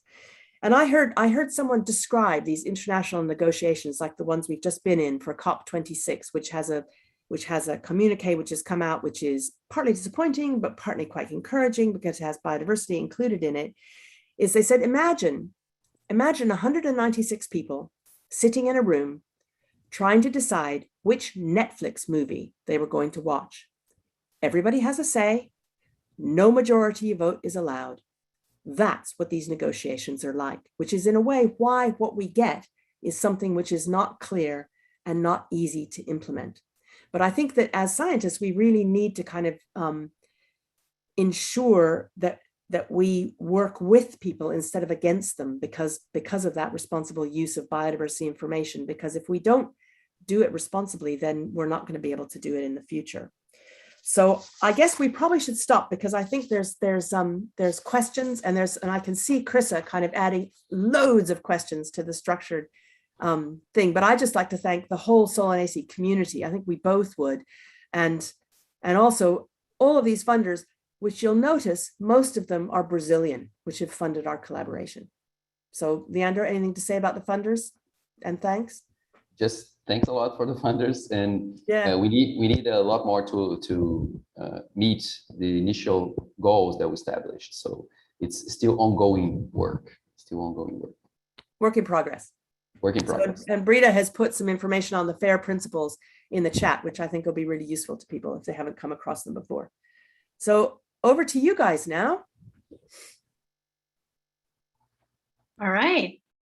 Thank you so much, Sandy and Leandro, for sharing the nuances of your collaboration, and thanks to Rebecca as well for her presentation. We will now be moving on to the Q&A and discussion session, and we'll be taking a few questions from the audience. So a reminder to type in your questions into the Q&A box. And the Q&A and discussion session will be co-moderated by Dr. Chrissa Scogan from the Chicago Botanic Garden and Dr. Tanisha Williams from Bucknell University. Chrissa and Tanisha serve as co-chairs of the BSA Public Policy Committee, and Chrissa is actually also on the AIBS board. So over to you, Tanisha and Chrissa. Thanks so much, Jyotsna. Really awesome talk. Thanks so much. This really brings this topic to life in some really important ways. I'm going to start with questions that came in to the Q&A. And these questions are from John Bates and Hemingway Nyoka that focus on the connection between your work and work in the commercial areas. So I'll read these questions, and then whomever would like to answer them would be great. So are there benefits to you as systematists to working with the plant breeding community? Are they in both Brazil and user countries? And are the collection permit requirements different for plant breeders and taxonomists under the Nagoya Protocol? I guess I've done a bit more work with the plant breeding community, and yes, they are in both countries. So I have worked with people in Embarapa in Brazil, and it's quite complicated because the plant breeding community has traditionally been sort of interested in the wild relatives of potatoes and tomatoes and aubergines, but more recently, the plant breeding community has actually become interested in a much wider kind of range of crop wild relatives, which brings its own special problems. And oftentimes what happens there is that I'm using they and the royal they and the royal we, they want seeds and we want to collect herbarium specimens. So the disconnect between those, like for example, not in Brazil, but in Ecuador, I've had to destroy seeds of plants that I've collected because they were not allowed to be shared under the permit that I have, which breaks your heart actually when you have to do that, because it's like killing a living, well, it is killing a living thing. It's terrible. But yeah, it's a big minefield. And yes, the permitting is different for that different kinds of use, partly because the use is the end product of that use is very, very different and can involve for kind of pre-breeding, for example, for pre-breeding, which is for non-commercial plant breeding, which is because plant breeders never just use crop wild relatives in plant breeding programs to come up with new varieties. There's a lot of pre-breeding and a lot of work that goes on prior to that happening. That tends to be fine, but then when you start to get into relationships with big companies, then governments, countries, and permitting agencies tend to get a bit nervous, and that can be classed as biopiracy, which is, you just don't want to be on the other side of biopiracy for sure. Yeah, Sandy, if I could just add a little bit to the reason I asked that question is because in the arguments that we've made about access to open digital sequence information, even though I don't work with groups that have any kind of commercial interests, what I've seen is that this is a place where we actually have a lot of overlap in terms of access to open data, and with all the admitted, I think we do, and that's why I think distinguishing between commercial and non-commercial is very, very fuzzy. It's one of those things that's quite fuzzy and very, very difficult. And I think that's where the plant treaty can actually help us as botanists, because the plant treaty has a mechanism which allows for actual monetized benefit sharing, which we don't have in the Nagoya Protocol or the CBD. Now, I think one of the things that might benefit us all is to think about what benefits actually are. And I think Rebecca said it very clearly, benefits are not just money, but when you're developing a commercial variety of tomatoes, say, from something that was collected in the Galapagos, then which has saved the tomato processing industry or has helped the tomato processing industry make a lot of money over the last many decades, then monetized benefit sharing actually comes into play. And the plant treaty actually is an instrument that we can use to do the monetized benefit sharing. But one of the interesting things I learned, and not in Brazil, so this is from another country in which I work, is in discussing the benefit sharing and monetized benefit sharing, the people in the Ministry of the Environment said, well, we don't really want the money necessarily. What we want is the acknowledgement that it is plant material from our country that we've protected and conserved that has contributed to global benefit. So that's not always true, but that was a very interesting perspective that I had never actually thought of. So I guess that brings my point. The point that I want to make there is that I probably didn't make very well in the talk, is actually none of this is fast. All of this takes a huge amount of time. So there's lots and lots of time that you have to spend registering all those specimens, which Leandra has done, which I've done, talking to people in the Ministry of Environment, talking to people in spending time in local collections, talking to, going in and going out. Helicopter science is no longer an option. We can't do that anymore. So sometimes your grant only allows you 3 weeks in Brazil, for example, and you spend 2 of those on either edge of your week collecting, dealing with the permitting and the exporting and the label making and the, registering the stuff in Sysgen. But that's part of the game now.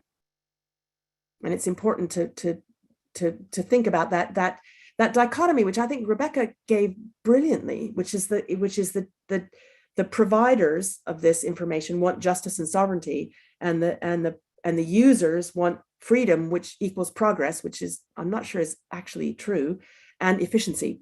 So if you think about those 4 things in juxtaposition, that's a really important thing to think about from an individual perspective as well.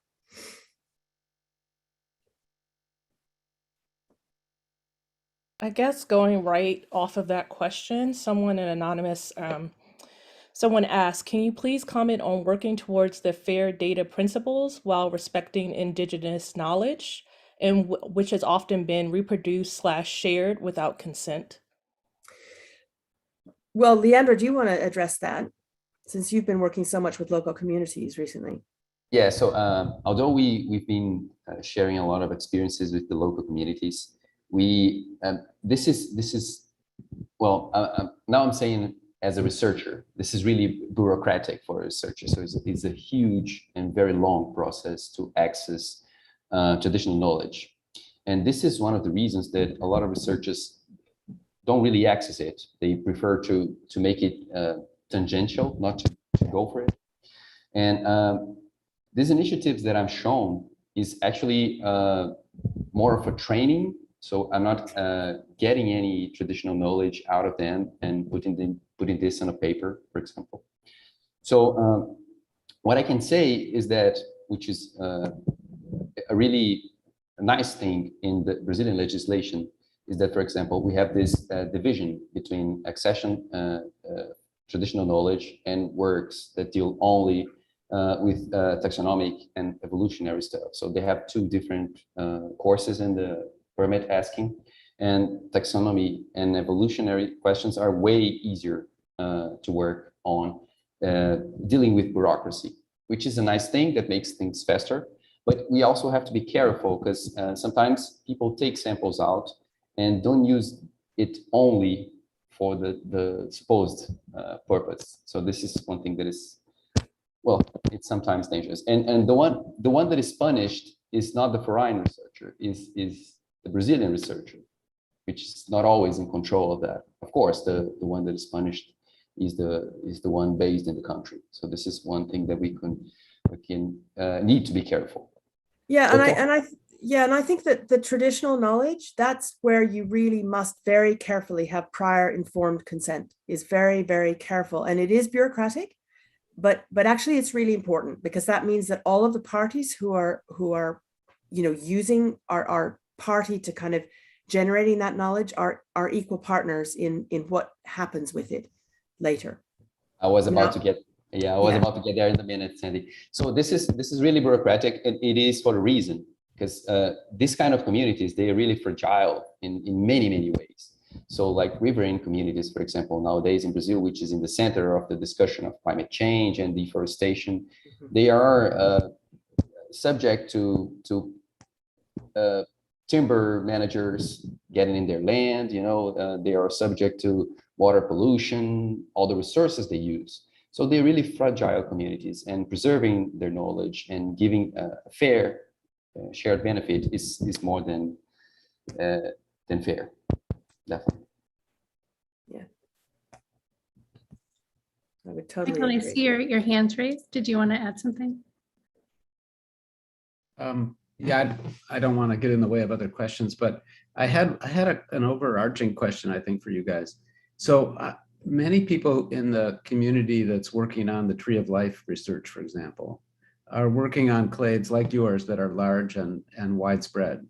And so you end up having to do a lot of bureaucracy in a lot of countries. So right now I have, I think, MOUs with 13 countries. And those are really hard to arrange and to keep up and everything else like that. And it takes a huge amount of time, as you guys know, to do that correctly. It's tempting not to do it correctly for that reason, but I mean, we're trying to be good people. But I wonder if under the CBD and everything, there could be some sort of a clearinghouse office or something that becomes kind of a triage agency if somebody or a team of people want to work in multiple countries on a project, that can kind of, who to talk to, and you sort of triage these things and sort of send out the right information to the right people and make sure you're doing the right things. I know that's like a whole other layer of bureaucracy that's probably impossible, but what do you guys think of? Because that to me is my major impediment to moving forward, is so many balls up in the air with so many countries. Yeah, I guess having a clearinghouse is always like a bottleneck. That almost always creates this huge bottleneck. I don't know. It just does take time. What I try to do, I mean, this is just what I try to do, is I work at a really big institution. And so there's lots and lots of researchers at my institution. There's 400 scientists at my institution, and we work all over the world. So what we try to do is that we, as an institution, try to establish MOUs with other institutions that cover our entire institution and not just a single project. So for example, Brazil is unusual in that, in my work, in that the way the permitting system works is it's much more between individual researchers. But in other countries, we have MOUs with institutions that cover everybody. So with the Botanical Survey and the Zoological Survey of India, for example, we have memoranda of understanding that cover all of the botanists and all of the zoologists within the institution. And that can sometimes be really hard when you're a person trying to get your own stuff done. But actually, I I guess I kind of feel like it's not really a waste of time because you end up talking to people that you would never talk to otherwise. And it's actually really fun because you learn things that you would never learn otherwise. You know, talking to the Minister of the Environment for Panama when I was getting permits in Panama in 1980, before there even was a CBD, you know, I learned a ton of stuff, you know, about how policy worked in that country and how, you know, where the good mangosteen trees were, and, you know, a whole bunch of other kind of fun things that I wouldn't have done otherwise. So I always see things as an opportunity, you know, I guess, maybe. Yeah, can I just complete that, Sandy? As a researcher based in a developing country, which holds a lot of biodiversity, there's another way to look at it as well, Michael. So you can look at the capacity building basis. So training takes time, it's time consuming. If the permits take time as well, it's an opportunity to train local people, you know, so you can use that time for local people training. And that is really valuable to us. You can see that we try to really highlight that in the talk, that one of the greatest outcomes of our partnership is local training. So this is an opportunity. You can see it as an opportunity as well. Yeah, thank you guys. It's sometimes hard to see it as fun. Yeah, well, but I get it. Just be Sandy. I always see everything as fun. I never do anything that's not fun. Sean, did you have something you wanted to add? Yeah, I just wanted to Michael, to put in a plug for the fact that you know, this is organized around societies. And our international societies actually could be more engaged in getting together collectively to work towards good solutions with respect to some of this. And I can tell you, I've tried that in my community, and we actually had someone who was based in Washington called the Ornithological Council for many years, whose job it was to help the community navigate the permit process, no matter where you were and what you were doing. And I don't think we spend enough attention thinking about that as societies, because I think that's one of the places where they could serve the community really well. Yeah, that's a really good idea, because that's something that could be, you know, and you wouldn't want to do it with just, I mean, you know, I'd hesitate to say that you wouldn't want to do that through the BSA and the ASPT. You'd want to do that through the IAPT. You'd want to do that through the International Association of Plant Taxonomists, because not all botanists are members of the BSA and the ASPT, even though some of us who've lived abroad for many years are still. But, you know, it's one of those, I find it interesting. I don't know, this is a tangent, but I find it really interesting, you know, being an American and living in the UK for many, many years, is there's often this huge kind of communication gap between the US and Europe and the rest of the world, that sometimes, you know, things get invented in parallel a lot, which is kind of too bad. We should be better than that. Yeah, I mean, I agree about the role of the IAPT, for example, potentially. But I also think, I mean, just as thinking from the BSA standpoint, I think there must be things we can do that would help. Mm-hmm. You know what I mean? Obviously we don't represent all the botanists of the world, but we have a decent size. But you have resources, and you have a way to kind of promulgate those resources and think about it. I mean, of course, as people kind of mentioned, Rachel mentioned at the beginning, or somebody mentioned, I think it was you, Michael, saying that, of course, you know, in the US, you aren't legally bound by the CBD or the Nagoya Protocol, whereas in my country we are. So we, as part of our herbarium accession principles and you know, everything, we have to abide by national law, which is linked into international policies. So it becomes, for me, it's sort of part of everyday life. So for example, if you sent me a whole bunch of specimens that were not collected with a permit, that didn't come with the permit, I would have to send them back to you, even if they were the thing that I wanted the most in the whole wide world. I'd have to send them back, which is kind of sad, but it's life. Somebody's asked a really good question, which I really want to answer, Chrissa. It's this one about the devil's advocate. Should we do that one? Sure. Yeah, go for it. So the question is, playing the devil's advocate, in a certain way, isn't a DNA sequence just a graphical representation of physical nucleotides?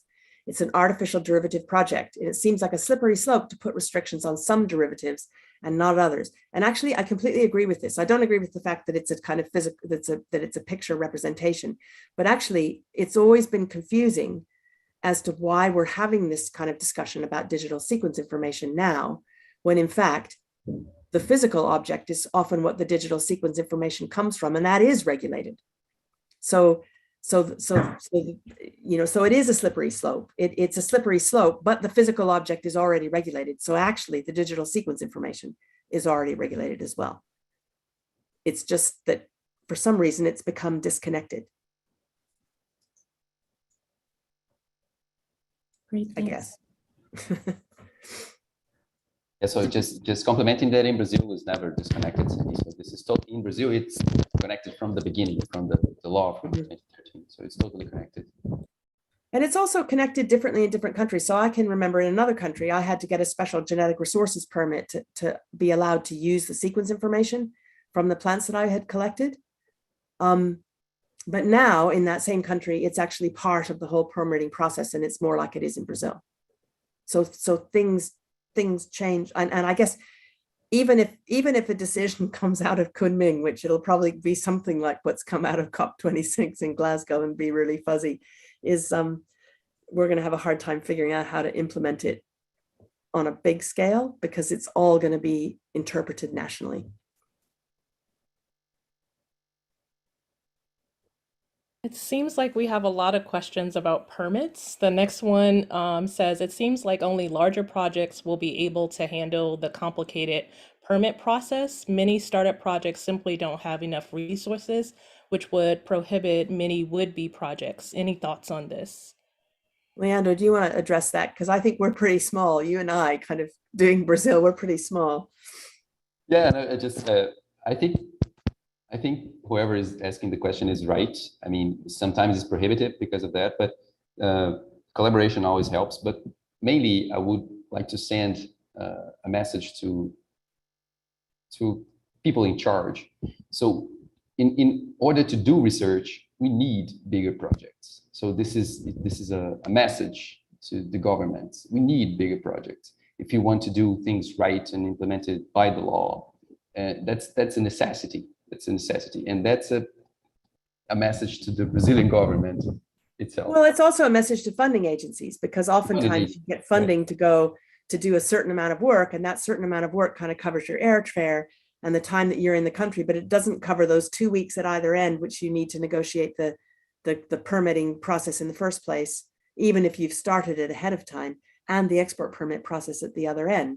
So actually acknowledging that there's a cost to all of this, but actually acknowledging it also as an opportunity, as you said, Leandro, that week that you spend, negotiating the export permit, actually you could give a course in whatever.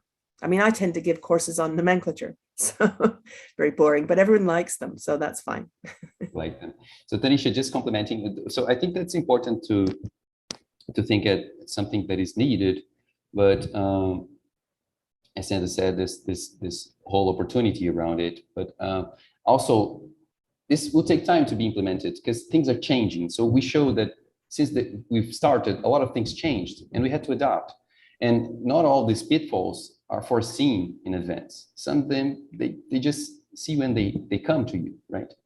So things are changing slowly. And one good thing that we could do is talk to people and spread the word what needs to be changed for us to do things right, to do things by the law. That is a good segue to the next question. The next question says, if you could streamline the process you needed to do for from collection to sharing data, how would you change it?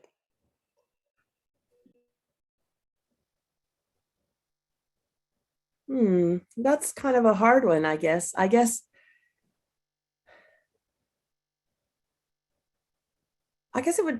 I would make it clearer what you could use things for, because sometimes it's not very clear, given that there's this international kind of thing, and then there's national things, and then there's institutional, there's all these layers of different stuff, some of which are not, they're orthogonal to one another and not actually kind of they don't say the same things sometimes, which is very, very confusing.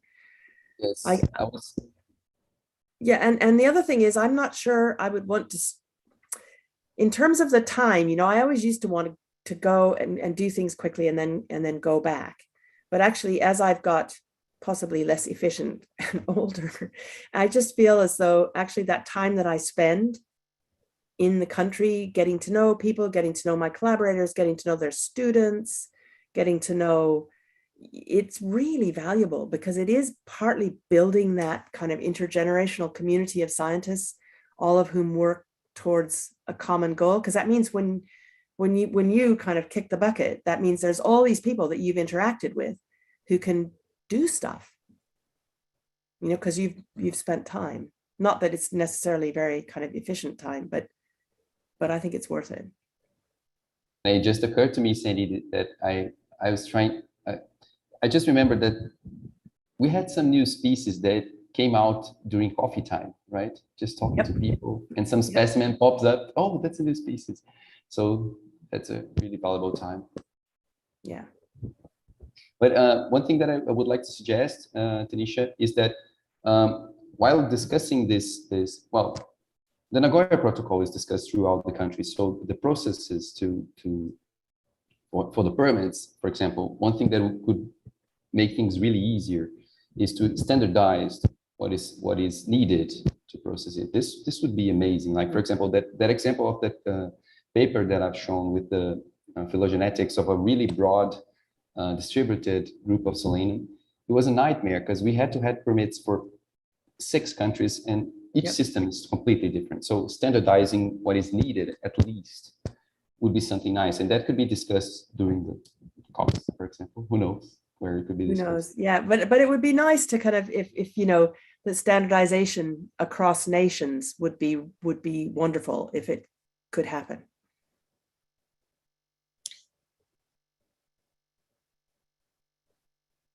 The next question sort of stems from that. And I'll ask, I guess it has 2 parts. Can you speak to the reputational/legal risk in terms of compliance?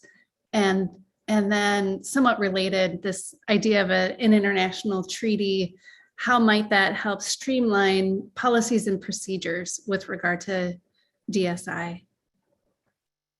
Do you want to do that first, Leandra, or shall I do it first? No, Okay. I think there's a giant reputational issue, and it's not just an institutional reputational issue, it's actually a personal reputational issue, because there have been people who have gone to jail for not doing things correctly. I mean, this can end with you in jail. So that's not really a good look, ending up in jail. But actually, I think it means that you as a person are then, if you do follow the procedures and do the kind of slog of kind of going and talking to everybody at the Ministry of the Environment and giving talks in things that you might not think that's where you should be giving a talk or something, you become a person who's known as an individual. You become a person who's known to follow the rules, and therefore become somebody that there's a trust that's built. And if you can transfer that trust to your institution, then that's even better. But it all starts with individuals. Because trust is always between 2 people, rather than between big institutions. And onto that second part of that thing about what was the second part? I've forgotten now. Sorry. That's okay. Would an international treaty help? I'd go back to this whole international treaty thing, is that these international treaties are negotiated by those 196 people in the room trying to figure out what Netflix movie to watch. And so as a result, it's just not going to happen. Can you imagine trying to decide with 196 people, unless they're 5 and they want to watch Jurassic Park? But, then it's just, international treaties are implemented on a national level. And so how nations interpret those international treaties can vary, but like chalk and cheese. I mean, it can be really, really different. And so the international treaty is great. And in a way, we biologists shot ourselves in the foot with the CBD, because it was meant to kind of help conserve biodiversity. And what it's done in a way is added a layer of bureaucracy to what we do But again, being a person who always is an optimist, it means that actually we have to develop collaborations with in-country scientists, which means we are actually in a much better way leveling the playing field, at least scientifically, if not at the community level. Because as Leandra says, it's people in developing countries, like people in the Amazon in Brazil, people in the Maldives, you know, they're the ones at the front line of climate change. They're the ones who are being impacted by all of this. And that's why I'm glad that biodiversity and nature actually made it into the communique from the Conference of the Parties from Climate for the first time ever. Climate and nature are linked. And that to me is a super important thing that's happened in the last couple of weeks. But Leandra, what do you think about could an international treaty help us? And what about your reputation?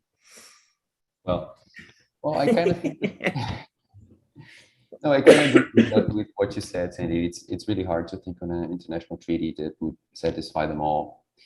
But I think that this trust is something really important. And this is one thing that I really wanted to highlight in the Solanaceae community. One thing that we tried to highlight during the talk, but this is a really important thing, right? Because we've been on each other for some years now, but we hadn't had any experience of really not getting in accordance to some previous agreement or something like that, right? And that is definitely in the base of trust of what I've done in the past. I don't know if we're lucky to have that, but I think we are. I think we're pretty lucky. I think we're pretty lucky. Maybe we are, yeah. Maybe we are. Yeah. But it's actually been hard work as well. I mean, it's not hard work, but it's work. I mean, relationships are always work. I mean, everybody knows that. Human relationships are always work. You have to work at them. And it takes time. It takes time. Yeah. Michael, did you have something to add? Yeah, I wanted to follow up on a question that was asked, and then also something that Sandy said in a comment earlier. And that is that, you know, it is really helpful to be at a big institution where there's a lot of experience and a lot of people working in a lot of different places. And I've worked at small little places and big places, and I can see the difference. And I do worry that we disadvantage people, you know, at smaller institutions who want to get started on a project that involves some other country, and they really don't know what to do, and they don't have the resources in their institution or the knowledge base or anything. And I think that was part of the intention of one of those earlier questions, you know, that, and maybe that's a place where people like us in the BSA or something could play an important role, you know, somehow being a triage for, you know, getting people going in the right direction who want to start off projects but don't know where, you know, just don't know how to start, basically. Yeah, so the disco, I don't know, people know about the disco initiative in Europe, which is basically to link up all the natural history collections across Europe in one big kind of thing. That's something that definitely is being thought about, you know, kind of having a directory of, you know, who's worked in Brazil, who have they worked with, what institution are they working in entomology, are they working in botany, you know, and so that you could just kind of, you know, send somebody an email and say, you know, how about it? What did you do? How do you do it? Kind of thing. Having a sort of directory would help. I mean, we've tried to do that in our own institution and we failed miserably. I mean, we're a big institution, but we failed miserably at getting a directory of who works where. I mean, honestly, for heaven's sake, it's ridiculous. I agree with Sandy that the network helps. In Brazil, we have a lot of networks. We have the Herbarium network, which is associated with the Brazilian Society of Botany. And we have these databases network like CRIA and Flora. So people are always helping each other with small problems, you know. Oh, I have a problem with this algorithm. How can I solve that? And somebody goes there and answer. And sometimes for a small institution that doesn't have a informatics technician, the algorithm is a problem. You know, the simple algorithm is a problem. Yeah. And so this is really helpful. And thinking on initiatives that can help small institutions to be more resourceful. Recently, I'm just calling an example of the IAPT that has built a call for a smaller barrier, which I saw that as amazing, you know, because sometimes we need really basic things which are really hard to get in small institutions like mine. So we needed a cabinet, for example, and cabinets are expensive, really hard to get for a smaller berry. And small grants like that could really improve the capacity of small institutions. That was an initiative of the late great Vicky Funk, the small herbarium grant.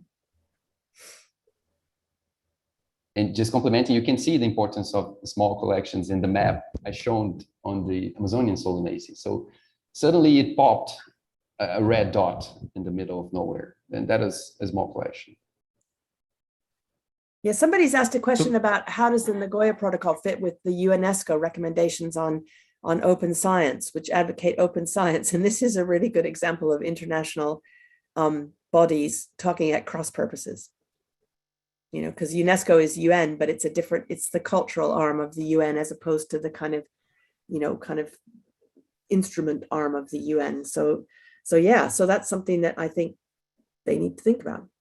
And I hope the Kunming people, you know, that they'll think about it. But again, it will be super complicated with those 196 people in the room. Hate to sound depressed about it. Another question that's being asked is, what is the role of vouchers in the digital extended specimen? Also, what role can institutions play in coordinating or supporting these efforts? And lastly, can you speak more to the connection to permitting? And I can bring those questions up again. That's a lot. Oh golly, Leandra, do you want to start while I think about it? Sorry, Tanisha, I kind of missed the question. Is this in the Q&A? I wanted to read it again. I can put it in the Chat. Put it in the chat. I'll start kind of about the kind of role of the voucher. Is I think actually if you have any sequence information without a voucher, it's absolutely pointless. And I've spent decades trying to get people who do whole genome sequencing of organisms to voucher the thing that they've sequenced from. You know, if it's a population or whether it's a you know, if it's a, you know, and it's just a kind of, it's a total uphill battle, but everything should be vouchered. How else can we, you know, and you can have a voucher that's a physical herbarium specimen, or you can have a voucher that's a photograph, or a voucher that's, you know, but there has to be something somebody can go back to sometime. And of course, the non-botanical world or the microfungal world is actually thinking about this in a completely different way, because then it's really difficult to have vouchers for example, for environmental DNA. You know, what's a voucher for environmental DNA? So our whole kind of thinking about vouchers and things has to kind of broaden out. But I think that shouldn't take away from the fact that, as Leandro said in the talk at one point, that there's kind of a lot of information on GenBank, which is sequences, which are completely unvouchered. And so you have absolutely no idea whether the name that corresponds to this sequence is actually that thing, or if it's some platypus or something. I mean, you know, you just don't know, because there's nothing you can go back to. And if science is about evidence, what vouchers are is evidence. So I think there really need to be. Right. And I can answer the last part, Sandy, of how it is connected to permits.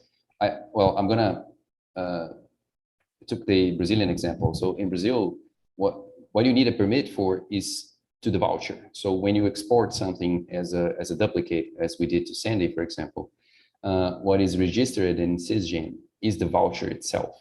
You know, so the permit is for the voucher. So that's totally connected. It's the voucher that needs a permit. That's basically it. And everything comes out of there. You need to clarify what is the purpose. So for example, if the purpose is phylogenetics, you need to say this is a phylogenetic study, and this voucher will be used to blah, blah, blah, to DNA access X, Y, and Z, etc. Yeah. And one thing that I just wanted to compliment is that he asked about the role of institutions. I mean, we could think of the role of the societies which are represented in here, right? Because societies, they host journals.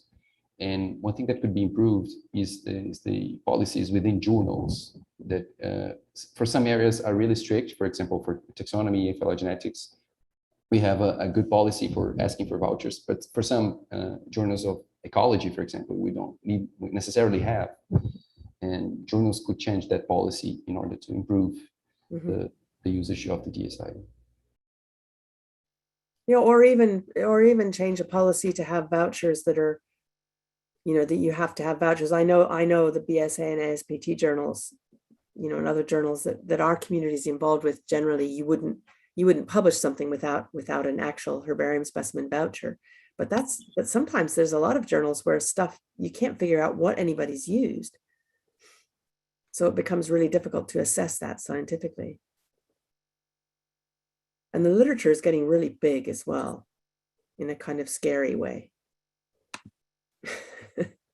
Yeah, hard to track, right? Really hard to track. Yeah, I'm just not going to publish anything anymore as long as I live. Just decided, big decision.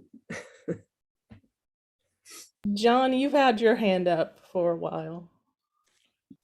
I was just going to say that there's a lot of envy outside the botanical community about the way you all have worked together and networked things over the years. So for instance, getting lists of herbaria out there, the Index Herbariorum is considered to be sort of the standard across the community that we still have a lot of work to do on.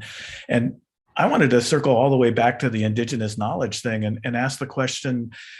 I'm super impressed with how much you've emphasized the local herbaria during the course of your research. And I wonder if the presence of local herbaria has a capacity to help with respect to recognizing indigenous knowledge and archiving it over time.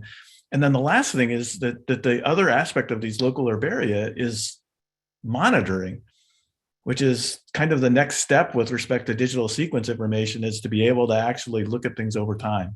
So that I just wanted to get your thoughts on that. Leandro, you're in the best position to talk to that. Okay, so do you want to define what you mean by monitoring, John? Because it's a broad concept to me. It is a broad concept, but what I think is, there's one thing to do the basic phylogenetics, and then there's the next thing to follow what's going on with those taxa that you've identified over time. Oh, and okay. That this is a role that can be carried out locally that absolutely falls into the realm of capacity building. And it seems to me that Brazil is actually very far along in that sense with respect to these local collections. Now, maybe they're not connected and maybe they're not safe, but they exist. And that says a lot about the local capacity to build, to maintain that scientific knowledge and protect it over time. They are connected. The great thing about these little herbaria in Brazil is they're all connected. Yeah, in Brazil we're all connected, and this is part of this venture of building a strong network. So our network to sharing data is kind of stronger than the one that tried to build policies to physically maintain the herbarium. So I could definitely say that the main problem of the Brazilian collections nowadays is to maintain them physically, because we have a lot of resources to put things online and to share data. We have nice platforms, we have sharing cameras. So a few years ago, we had an initiative of the RB Herbarium through some funding that they got. That they bought a camera, and this camera traveled through the herbaria, so people could digitize all the specimens. So you don't need to have a camera; people share the camera. So we have a lot of interesting initiatives in this way. And about monitoring, some of our databases, so some of the bases that agglutinate all the collections databases, they have really interesting tools. For example, if sometimes determines a specimen in another collection, me as a curator receives an email of this changing, so I can automatically update. I just click accept and will update my collection. It's pretty amazing. So in Brazil, we're definitely in good shape on this, and I could say that the main problem is physically maintaining the collections. But so what I could say about other parts of the world is that we have a lot of experience that we could share, and the network, it's really, really important. It's a bigger part of the Brazilian collections that are maintained, and definitely establishing a network, it's the beginning of everything. Thanks so much. This has been a really fantastic conversation that we've had today. And in the interest of time, I'm going to pass back to Jyotsna for some final comments. Thank you, Krissa. And thank you all for that really wonderful conversation and discussion, and for sharing your ideas and perspectives on this issue. Although we are at the end of our time today, I want to remind our participants that this is only the beginning and not the end of our conversation. We can continue the discussion and share ideas on the workshop, as well as if you have any remaining questions that were not answered, feel free to sort of post those to the discussion portal on learnnagoya.com. This will also be where we'll post today's recording and other materials and resources on the topic. So please take advantage of this community space and share your ideas and perspectives. And I also wanted to mention that we have another workshop coming up in this series this week, as you can see on this slide on November 18th.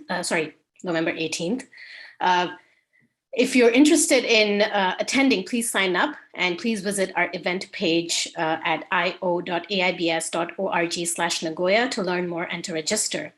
And in closing, I just wanted to thank you all. Thanks to all of our speakers and facilitators for their time and input and for sharing their perspectives. And thanks once again to our host societies, BSA and ASPT, for supporting this event, and to NSF for sponsoring this workshop series led by AIBS and the USA Nagoya Protocol Action Group. And last but not the least, a big thank you to all of our attendees today for joining us and for participating. We hope that you will continue to engage in these discussions going forward. Thank you, everyone, and have a great rest of your day or evening.